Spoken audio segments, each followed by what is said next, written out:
오늘은 사사기 7장 2절에서 9절 말씀을 가지고 기드온의 300용사라는 제목으로 말씀을 나누고자 합니다.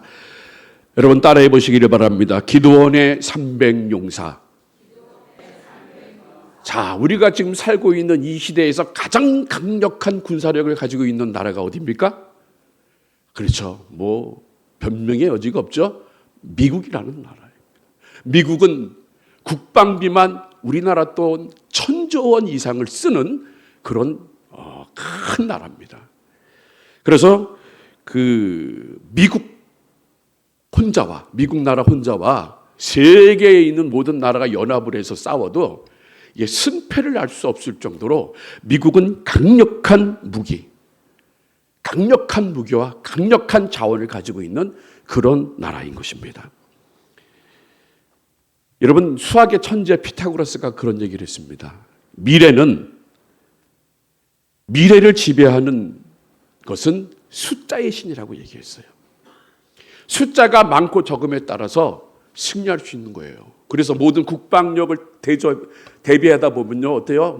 탱크가 많아야 된다. 헬기가 많아야 된다. 그래서 우리가 우리는 크다. 그러면서 우리 대한민국 국방력도요, 어떻게 합니까? 핵무기 빼고 재래식 무기로는 세계 5위 안에 드는 그런 강력한 나라가 되었다는 거예요. 왜 그럴까요? 무기가 많기 때문에. 그런데 이 오늘날의 현실 사회를 볼 때 그건 지극히 상식적인 얘기예요. 이 수를 가지고 싸우는 것, 지극히 상식적인 것입니다. 그런데 하나님께서는요, 뭐라고 말씀하시냐면 지극히 비상식적인 것으로 말씀하고 있다는 거예요. 하나님 앞에서는요, 숫자가 많고 적음에 있는 것이 아니라 하나님의 말씀에 순종하느냐 안 하느냐에 거기에 승패가 달려 있다는 것을 오늘 본문 말씀을 통해서 우리들에게 명확하게 말씀하고 있다는 것입니다. 여러분, 미디안 군대는요, 창을 든 병사가 15,000명입니다. 그리고 이 칼을 든 보병이죠. 칼을 든 보병만 12만 명입니다. 그럼 합치면 몇 명이에요? 13만 5천 명의 대군입니다. 그 당시에 가장 강력한 군사력을 가지고 있는 나라가 바로 미디안이라는 것입니다. 그런데 이 미디안과 싸우기 위해서 지금 이스라엘 사람들이 모인 사람들이 몇 명이라고요? 3만 2천 명입니다. 그러면 여러분들 상식적으로 3만 2천 명과 13만 5천 명이 싸우면 누가 이기겠습니까? 당연히 13만 5천 명이 이기죠. 그런데 하나님은 그렇게 생각하지 말라는 거예요. 그런데 13만 5천 명인데도 하나님께서 뭐라고 하시냐면요, 돌려보내라. 어떤 사람을 돌려보내냐? 마음속에 죽음을 두려워하는 사람, 아직 전쟁 준비가 안 된 사람은 돌려보내라는 거예요. 돌려보냈더니 2만 2천 명이 떠나가 버렸어요. 그럼 몇 명 남습니까? 10,000명이 남는 거예요. 10,000명이. 그 10,000명 대 13만 5천 명이면요, 한 사람이 13사람 반하고 싸워야 되는 거예요. 저도 옛날에 소시적에 한번 그런 적이 있었어요. 한 30대 1로 한번 붙어본 적이 있는데, 그때는 무슨 깡이 있었는지 몰라도 그 평화시장 옥상에서 제 친구가 맞는 걸 보고 그냥 도망가지 않고 다다뼈 그랬더니 죽살나게 맞고, 야, 이러면 안 되겠다. 진짜 죽살나게 맞았어요. 어떻게든 부모님한테 걸리지 않으려고 얼굴만은 맞지 않으려고 얼굴만 커버하고 있었는데 정말 이 세상에 태어나가지고 그렇게 맞은 적이 없어요. 그 이후로 맞는 게 겁이 없습니다. 겁이 안 나요. 왜? 하도 맞았기 때문에. 상대가 안 되는 거예요. 그런데 한 명이 13명과 싸운다? 여러분, 우리의 상식으로는 할 수가 없는 거예요. 그런데 하나님께서 또 뭐라고 말씀하셨습니까? 이제 10,000명도 많다. 10,000명도 많고 더 돌려보내라고 말씀하고 있는 거예요. 그럼 여러분들의 입장에서 여러분이 기드온이라면 어떻게 얘기하실 것입니까? 하나님, 말이 안 되는 소리입니다 라고 얘기할 수가 있죠. 그런데 기드온은요, 하나님의 말씀하시는 그대로 순종했다는 거예요. 그래서 돌려보냈더니 바로 300명이 남았다는 거예요. 그런데 이 300명을 통해서 하나님은요, 이스라엘 나라를 구원하시고 또 하나님 나라를 세워가는 놀라운 기적을 행하셨다는 거예요. 그렇다면 도대체 이 300명은 어떤 사람일까? 그래서 오늘은 우리 성도님들이 기도원의 300용사가 되기를 열망하는 마음을 가지고 말씀을 나누고자 합니다. 우리 2절 말씀 우리 봉독해 보겠습니다. 2절입니다. 시작. 여호와께서 기도원에게 이르시되 너를 쫓는 백성이 너무 많은즉 내가 그들의 손에 미디안 사람을 붙이지 아니하리니 이는 이스라엘이 나를 거스려 자긍하기를 내 손이 나를 구원하였다 할까 함이니라 라고 말씀하셨어요. 여기에 이 하반절에 보면요, 뭐라고 하는 말씀이 있냐면 자긍이라는 단어가 나와요. 이 자긍이라는 단어는 무엇이냐면요, 우쭐댄다는 걸 얘기하는 거예요. 그리고 말로 자랑하는 걸 얘기하는 거예요. 말로 자랑하고, 그러니까 이거 결국 뭡니까? 우쭐대고 자랑한다는 건 교만하다는 거예요. 그러니까 32,000명이 싸워서 이기면 어떻게 합니까? 내가 했다는 거예요, 내가 싸워가지고 135,000명을 다 죽였다라고 교만할까봐 하나님께서 돌려보냈는데 다 돌려보내고 300명만 남았다는 거예요. 하나님이 제일 싫어하는 게 뭔지 아세요? 교만입니다. 여러분, 우리가 선줄로 생각하지 마세요. 넘어질까 두려워하라고 말씀하셨습니다. 우리가 신앙생활하면서 가장 중요한 게 바로 교만하지 않는 거예요. 교만함으로 사울왕은 버림을 받은 거예요. 가차없이 버림을 받았습니다. 마찬가지로 우리들도 신앙생활하면서 교만한 마음을 갖고 있다고 하면 하나님께서는 버리신다는 거예요. 왜 버리시냐면요, 야고보서 4장 6절 말씀입니다. 우리 봉독해 보도록 하겠습니다. 시작. 그러나 더욱 큰 은혜를 주시나니 그러므로 이르시되 하나님이 교만한 자를 물리치시고 겸손한 자에게 은혜를 주신다라고 말씀하셨어요. 그러니까 큰 은혜를 주시는데 큰 은혜를 주시는 사람을 누구에게 주신다고? 겸손한 사람을 주시는 거고요. 교만한 사람은 하나님은 물러쳐버리는 거예요. 너 저리로 가라. 너 같은 사람 내가 은혜 안 주겠다라는 거예요.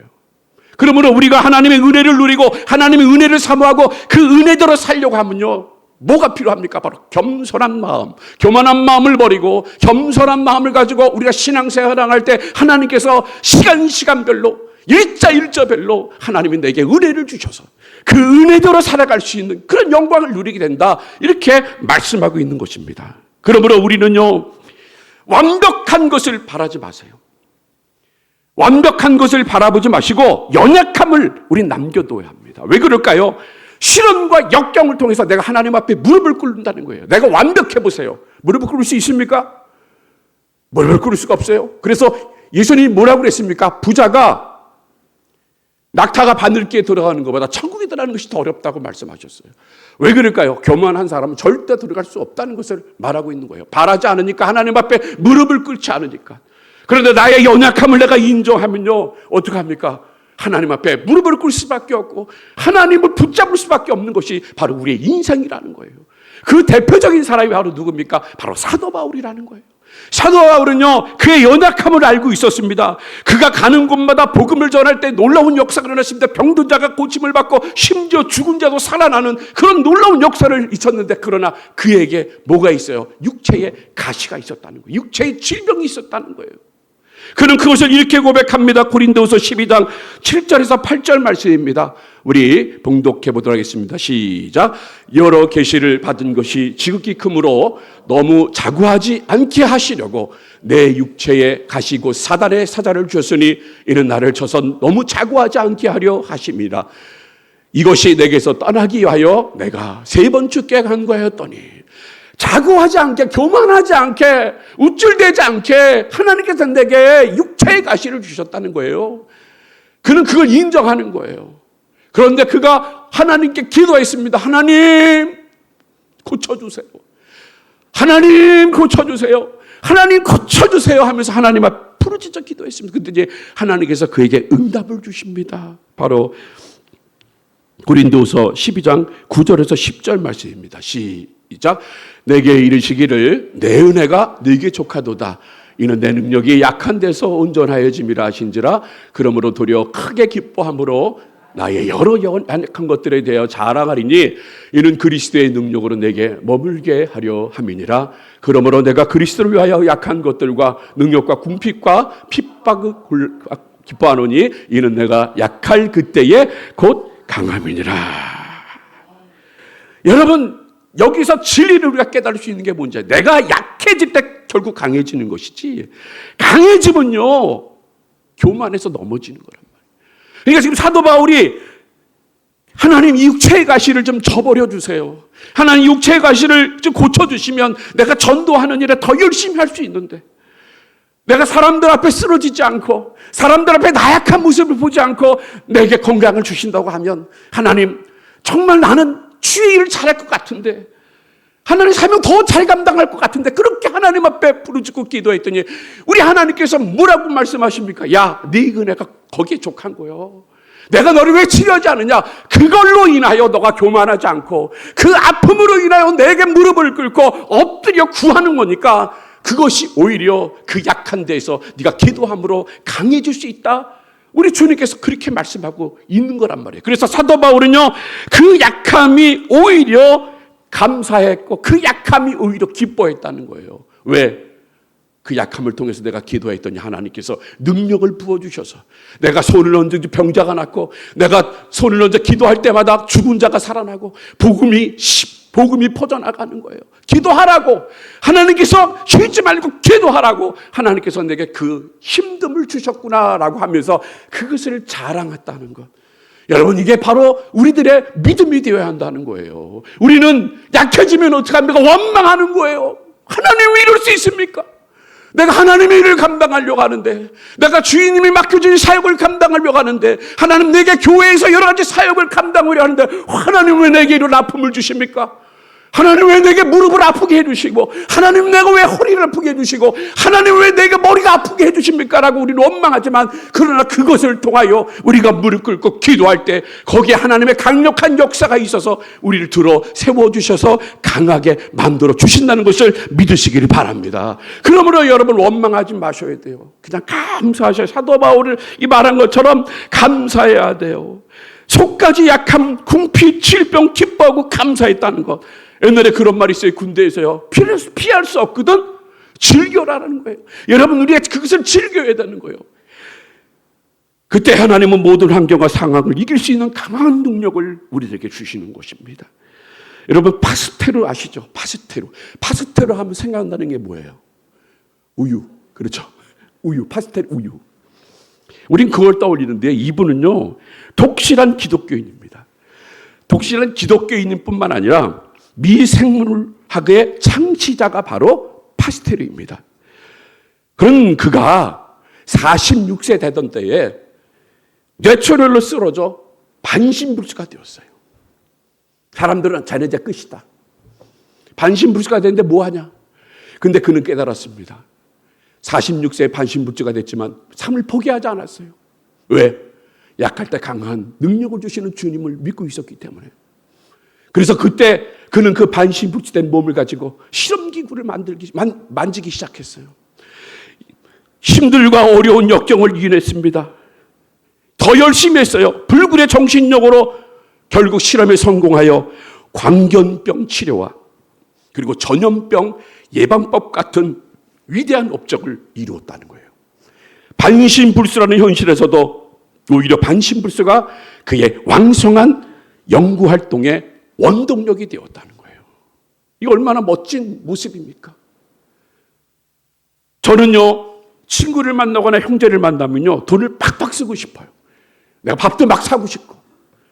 우리 목사님들, 동기 목사님들 개척하는데 막 돈도 팍팍 헌금하고 싶고, 막 후원금도 주고 싶어요. 돈이 많았으면.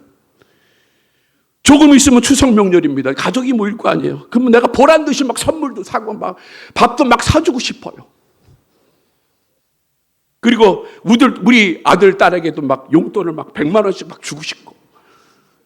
다 주고 싶어요. 그리고 막 아들, 딸에게 막 시집장가 가면 집도 한 채씩 막 사주고 싶어요. 막. 돈이 있으면. 그런데 여러분, 제가 그렇게 통이 크지 않아요. 그래서 물론 돈이 없으니까 통이 안 크겠지. 그렇죠? 돈이 있으면 막 가지고 싶죠. 막 여러분들한테 막 선물 주고 싶고, 막 여러분들 카톡에다가 선물 막 스타벅스 쿠폰도 보내고 다 보내고 싶어요. 그런데 뭐가 없기 때문에? 그렇죠. 돈이 없기 때문에. 그런데 여러분, 저는 목사예요. 목사가 추석 명절에 모이면 뭐 합니까? 예배를 인도합니다. 기도해 줍니다. 축복해 줍니다. 또 이게 교회에서는 어떻게 합니까? 맨 앞에서 이 일도 하고 저 일도 하고 다 해. 또 목소리가 크니까 어때요? 그냥 다 들려. 여러분들 제가 말하는 거 다 들려. 막 귀가 쫑긋쫑긋 다 들리고요. 그리고 또 제가 찬양을 못해요, 잘해요? 그래, 잘해요. 잘하니까 막 다 주셨어, 하나님이야. 얼굴 시꺼먼 거 빼놓고만, 나 얼굴 하였으면 참 좋겠는데 그것만 빼놓고 하나님이 다 주셨어. 그런데 만약에 거기다 돈까지 주셨다고 보세요. 제가 목사 하겠습니까? 목사 안 해요. 뭐가 마음에 교만함이 들어오는 거야. 그래서 하나님이 물질을 안 주셔요. 그냥 네 생활 감사하게 생활해라. 내가 너를 물질 안 주는 거는 너 자고하지 않게 하기 위하여. 그런데 또 저는 거기에 뭐가 느껴요? 풍요로움을 느껴요. 저게 늘 감사해요. 하나님 저에게 이런 사역을 감당할 수 있는 은혜를 주시고 너무나 감사합니다. 교만하지 않으려고. 제가 교만해가지고 병이 걸린 게 하나 있었어요. 바로 보니까 공황장애가 제가 걸렸었어요. 그런데 그때 제가 얼마나 교만했는데. 근데 하나님이 딱 꺾으시는 거예요. 그때 제가 하나님 앞에 고백했습니다. 하늘을 바라보고 온몸이 마비가 다 돼가지고 응급실을 3번을 실려 가는데 그때는 너무 힘드니까 호흡하는 것도 힘들고 너무 힘들어. 근데 하늘을 6월에 하늘을 쳐다봤더니 뭉게구름이 둥둥 뜨고 너무나 하늘이 예뻐. 그래서 제가 그때 하나님 앞에 고백했어요. 하나님, 이제 제가 저를 데려가셔도 됩니다. 하나님, 이제 저를 데려가셔도 좋지만 그러나 중요한 건 나는 이제 나에게 삶을 주신다고 하면 나는 죽고 예수로 살겠습니다. 힘들고 어려운 상황이 오더라도 나는 예수만 붙잡고 살겠습니다. 라는 그렇게 하나님 앞에 고백했더니 그 굳었던 몸이, 그 숨이 헐떡헐떡이고 당장 죽을 것 같은 그 공부가 싹 사라지고 머리서 이 발끝에서부터 그 마비가 된 게 쫙 풀려오는 거예요. 하나님이 만져주시는 게 느끼는 거예요. 그러면서 그때서부터 지금까지 한 번도 공황장애를 느끼지 않았다는 거. 다른 사람들 하면 공황장애를 놓으면 평생 약을 먹고 살아야 되는데, 그런데 하나님께서 저를 쓰시려고. 그래서 저는 교만하지 않으려고 하는 게 뭐예요? 또 그런 공포가 올까 봐. 그게 너무 무서운 거예요.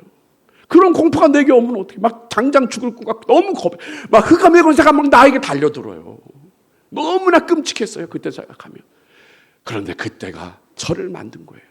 그때가 목사하라고, 다른 거 하지 말고 목사하라고 하나님 붙여주시고, 그리고 그 하늘을 보면서 나는 죽고 예수로 살겠습니다라고 할 때 하나님의 손길이 저를 쫙 만져주셔서 깨끗이 치료받았다는 거. 그러므로 여러분들이 약해져 있는 것들이 있습니까? 그러나 이건 하나님이 여러분들을 만들어주시기 위해서 하나님이 그렇게 사용하시는 거란 말이에요. 그러니까 여러분들 약하다고, 여러분들 힘들다고 속상해하지 마시기를 바랍니다. 돈이 없어서 기죽지 마시기를 바랍니다. 자존심 상하지 마시기를 바랍니다. 자식이 잘 안 돼도 여러분 기죽지 마시고, 내가 다니는 직장과 사업이 잘 안 풀려도 낙심하지 마시기를 바랍니다. 오히려 지금부터 그것을 자랑하시기를 바랍니다. 내가 자랑하고 내가 하나님 앞에 기도하고 그리고 하나님 앞에 감사하고 기뻐하면 오히려 나의 약함을 통해 하나님께서 높여주신다는 것을 믿으시기를 바랍니다. 그러므로 여러분들 전혀 약하다고, 물질 없다고, 건강하지 않다고 낙심하지 마세요. 그때 하나님의 놀라운 역사하심이 여러분 삶 가운데 임할 줄로 믿습니다. 바로 그 해답이 9절에 나오는 거예요. 우리 9절 말씀 우리 봉독해 보겠습니다. 시작. 이 밤에 여호와께서 기드온에게 이르시되 일어나 내려가서 적진을 치라. 내가 그것을 내 손에 붙였느니라 라고 말했습니다. 내 적진을 너희 손에 붙였다. 너희들이 300명밖에 안 된다. 너희들이 생각할 때는 고작 300명이다. 그러나 어떻게 그 13만 5천 명을 대할 수 있냐. 그러나 내가 너에게 줬다. 내가 너에게 줬기 때문에 믿고 나가면 13만 5천 명에게 승리할 수 있다라고 우리 주님 말씀하신 거란 말이에요. 거기에 바로 그 해답이, 여러분들의 인생, 여러분들이 기도하는 것, 여러분들이 목적하는 바, 그것도 하나님이 여러분에게 주셨어요. 그럼 믿음을 가지고 걸어나가시기를 바랍니다. 그러면 그것이 결국 내게 되는 거고 승리가 되는 거란 말이에요. 바로 이것이 해답이라는 거예요. 이제 이 5절 6절 말씀을 우리 보시기를 바랍니다. 5절 6절입니다. 시작. 이에 백성들 인도하여 물가에 내려가매 여호와께서 기드온에게 이르시되 무릇 개에 핥는 것 같이 그 혀로 물을 핥는 자는 너는 따로 세우고 또 무릎을 꿇고 마시는 자도 그같이 하라 하시더니 손으로 옮겨 입에 대고 핥는 자의 수는 300명이요 그 외의 백성은 다 무릎을 꿇고 물을 마신지라. 자, 여기 최종적으로 선별된 300명이에요. 300명. 10,000명의 병성들에게 물을 마시게 함으로 선별하신 것을 우리는 보여주고 있습니다. 그런데 이 선별한 것이 어떤 기준일까요? 구분하는 것이 있어요. 무릎을 꿇고 마시는 자와 무릎을 꿇지 않은 자. 무릎을 꿇지 않고 사주경계를 하면서 손에다가 물을 뜨고 물을 마신 자. 이 자가 빼놨더니 그 사람들이 300명이라는 거예요. 여러분, 여기서 우리가 주목해야 할 것이 바로 무엇이냐면요. 이 물을 마셨다라는 것은 물을 마신 게 아니라 입을 적셨다는 거예요. 입을 적셨어요. 그리고 지금은 전쟁 상황입니다. 그렇기 때문에 그 300명은요, 그 전쟁 상황에서 사주 경계를 하는 거예요. 군대에서 가장 중요한 게 바로 그겁니다. 사주 경계예요, 사주 경계. 그냥 머리 담고 그냥 마시면 경계를 하셔서 언제 적군이 와가지고 죽일지 모르는 그런 상황인 거예요. 그래서 하나님께서는 그 300명을 선별하셨어요. 성도 여러분, 바울 우리들도 그래야 되는 거예요. 지금은요, 우리는 악한 사단과의 전쟁 가운데 있습니다. 매일 우리는 그 전쟁을 하고 있습니다. 내 마음속에서 선과 악이 계속적으로 요동치고 있고, 내가 가장 가까이 있는 사람과 그리고 우리 가족들, 친인척들이 계속 나를 어떻게든 넘어뜨리려고 합니다. 이것이 바로 사단과의 영적인 전쟁인 거예요. 그때 베드로 전서 5장 8절에 베드로는 우리들에게 이렇게 말씀하고 있습니다. 베드로 전서 5장 8절 제가 봉독하겠습니다. 근신하라 깨어라 너희 대적마귀가 우는 사자와 같이 두루다니며 삼킬 자를 찾는다 그래요. 삼킬 자를 찾는 거예요. 돌아다니면서. 그러니까 우리가 넘어지는 사람들을 보면 그 사람은 이미 사단에게 삭힘을 당한 거예요. 그리고 우리가 깨어 있어야 되고, 우리가 시험 드는 방법은요, 사람밖에 없어요. 나하고 가장 가까이 있는 성도, 나하고 가까이 있는 사람, 이런 사람들이 내게 시험을 주는 거지. 저 미국 사람, 뭐 사우디아라비아 사람이 내게 시험을 주는 게 아니에요. 가장 가까이 있는 사람. 저를 얘기하면 제 아내가 저를 시험을 줄 수 있는 거란 말이에요. 또 저 아내가 저에게도 시험을 주면 저는 또 마음이 너무 아파. 그래서 저도 마찬가지로 우리 아내에게 시험을 줄 수 있는 사람이에요. 그렇기 때문에 늘 어때요? 근신하고 깨어 있어야 된다는 거예요. 방심하면 안 되는 거예요, 여러분. 방심하지 말아야 돼요. 근신하고 깨어 있고, 우는 사같이 삼킬 찾는 그 사단이 우리 집에 온다. 그럼 예수 이름으로 떠나가게 기도할 때, 그때 하나님의 역사가 일어나는 거예요. 그러니까 늘 경계해야 된다는 거예요. 대다수의 이스라엘 백성들은요, 그 긴장의 띠를 쉽게 풀어버리고 말았습니다.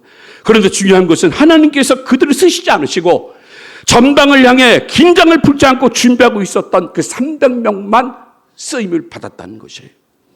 성도 여러분, 여기서 우리가 중요한 포인트가 있습니다. 그 물 마시는 것이 우리가 생각할 때는요, 굉장히 미미한 거예요. 이렇게 마실 수도 있고, 엎드려 고개 처박히고 마실 수도 있는 거지. 아주 미미한 부분인 거예요. 그런데 하나님은 그 미미한 부분에 대해서 시험하신다는 거죠. 그러므로 우리가 한번 생각해 보세요. 우리들도 마찬가지입니다. 우리가 시험을 받는 게요, 큰 걸로 시험을 당하지가 않아요. 작은 거예요, 작은 거. 이게 뭐 하나님의 시험일까? 그럴 수 있다는 거예요. 어떤 시험을 할지 우리는 아무도 몰라요. 그리고 그 시험은요, 일상적인 삶의 환경에서 아주 작은 일에서부터 치러진다는 거예요. 아주 작은 것부터. 만약에 10,000명이 남은 그 병사들이 이것이 시험이다 그러면 그들이 그렇게 했겠습니까? 아닌 거예요. 삶 가운데서 하나님은 시작하시는 거예요. 그러니까 어떤 시험인지 모르는 거예요. 제가 이번 주 주일에 교회 식당에서 유난히 눈에 띄는 것이 있었습니다. 그것이 바로 뭘까요? 종이컵 수거기였습니다. 다 마시지 않는 컵을요, 그 수거기에 던져놔요. 또 다 마시지 않은 그 컵에 휴지까지 거기다 집어넣고 던져놔요. 그러면 떨어지면서 그 커피는 어떻게 쏟아지겠습니까? 그 주변으로 다 쏟아지겠죠. 여러분, 그 떨어뜨리는 분이 생각 있고 떨어뜨렸겠습니까? 아니에요. 생각 없이 떨어뜨렸어요. 근데 집에서 그랬겠습니까? 집에서 안 먹는 커피를 막 휴지통에 집어 던지고 막 집어 던지겠습니까? 아니라는 거예요. 그것도 하나님이 시험하실 수 있는 거예요. 어떤 사람은 컵을 다 마시고 깨끗한 상태에 집어넣는 분이 있고, 어떤 분은 덜 마셨는데 철철 넘치는데도 그냥 거기다 집어넣는 분들이 있어요. 또 어떤 분은 거기 컵에다가 더 이 휴지까지 더 집어넣어 막 그러다 턱 집어넣어 버려요. 그리고 수거기가 막 엉망이 되죠. 그러니까 우리는 늘 이런 일상생활에서 조심하셔야 된다는 거예요. 일상생활에서 하나님이 어떻게 내가 그렇게 시험을 하실까라고 생각을 하셔야 되는 거예요. 그러면서 잘해야 돼요. 여러분, 그렇게 버리는 사람 따로 있고 그걸 치우는 사람이 따로 있으면 되겠습니까? 그러지 말자는 거죠.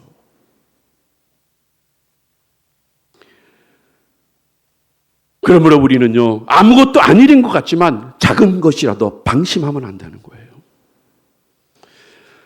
다윗을 한번 보도록 하겠습니다. 시편 70편 70절 말씀 우리 한번 봉독해 보겠습니다. 시작. 또 그 종 다윗을 택하시되 양의 우리에서 취하시며. 택할 때 어디서 취하셨다고요? 양의 우리에서. 그러니까 일상적으로 그는 열심히 했다는 거예요, 일을. 하나님은요, 뭐 그가 뭐 헌금을 많이 하고 뭐 대단한 일을 해가지고 그를 취한 것이 아니라 일상생활 하는 그 삶 가운데 하나님 보시고 하나님 취하신다는 거예요. 그러니까 여러분 여기서도 마찬가지입니다. 우리가 예배드리는 생활, 일상적인 곳에서 하나님은 여러분을 취하시는 거예요. 그런데 그 일상적인 생활 속에서 다윗은 어떤 모습을 가지고 행동을 했냐면요, 바로 72절 시편 78편 72절에 우리들이 이렇게 말씀하고 있습니다. 시작. 이에 저가 그 마음에 성실함으로 기르고 그 손에 공교함으로 지도하였도다. 자, 그가 어떻게 했냐? 이 말씀. 성실함으로. 그 일상 가운데 보여주세요. 일상 가운데 성실함으로 보여줬다는 거예요. 늘 뭐 내 기분에 맞춰 내 감정에 맞춰 가지고 일을 한 게 아니라 늘 한결같이 했다는 거예요. 똥을 치는 일이나 털을 깎는 일이나 이런 일들 늘 한결같이 했다는 거예요. 그리고 그 뒤에 보면 뭐라고 하니까 그 손에 공교함이라고 나와요. 여러분, 이 공교함이라는 건 뭐냐면 지혜로웠다는 거예요. 지혜로웠다는 거. 지혜롭게 그가 일상생활에서 일을 해나갔다는 거예요. 그러니까 하나님께서 그의 성실함과 그의 지혜로운 마음을 가지고, 얘 같으면, 다윗 같으면 내 백성, 나의 하나님의 백성, 그 하나님의 백성을 맡겨도 아마 잘할 것이다. 이렇게 하나님이 인정했기 때문에 하나님께서 다윗을 취하신 거란 말이에요. 그러니까 여러분들, 우리도 마찬가지입니다. 우리가 하나님 앞에 쓰임 받으려면 바로 일상생활 곳에서 작은 것부터 성실하게 행동할 때, 성실하게 수행을 할 때 하나님께서는 그걸 보시는 거란 말이에요. 그게 바로 코람 데우라는 거예요. 하나님 앞에서 내가 성실함으로, 내가 지혜롭게, 내가 믿음을 가지고 다른 사람이 나를 보지 않는다 할지라도 하나님은 보시고 있지. 그런 마음을 가지고 사람 의식하지 말고 하나님 의식하며 살아가는 것, 바로 이것이 바로 지혜로운 자, 바로 기드온의 300용사와 같은 그런 사람이라는 거예요. 그러니까 하나님은 바로 그렇게 쓰시는 거예요. 그러니까 우리 교회에 그런 기드온의 300용사와 같은 그런 작은 것부터 열심히 다하는 그런 성도님들이 많기를 주님의 이름으로 축복합니다. 바로 그게 여러분들이 되셔야 한다는 거예요. 여러분들 나이 많다고, 나는 여자다, 나는 몸이 아프다, 여러분 그 하나님 앞에 핑계예요. 그냥 일상생활에서 내가 했던 대로 신앙생활 감당하면요, 하나님께서 그를 높여주시는 거예요. 왜? 약할 때 강감 주시는 우리 하나님, 그 하나님이 여러분을 높여주실 줄로 믿습니다. 바로 그런 교회, 그렇게 행복을 느끼며 열심을 다하는 그런 교회가 바로 기드온의 300용사와 같이 13만 5천 명과 싸우더라도 결국 승리하는 그런 탁월한 교회, 능력 있는 교회가 된다는 거예요. 그러므로 말씀을 맺도록 하겠습니다. 우리는 참으로 부족합니다. 그러나 그 부족함을 알고 하나님 앞에 납작 엎드려 기도하는 성도, 나의 삶에서 작은 일이라도 최선을 다하는 성도가 바로 하나님이 쓰시는 기드온의 300용사처럼 될 수 있다는 거예요. 그래서 하나님의 비전을 꿈꾸고 그 비전을 이루어 나갈 수 있는 저와 여러분들이 되시기를 주님의 이름으로 축복합니다.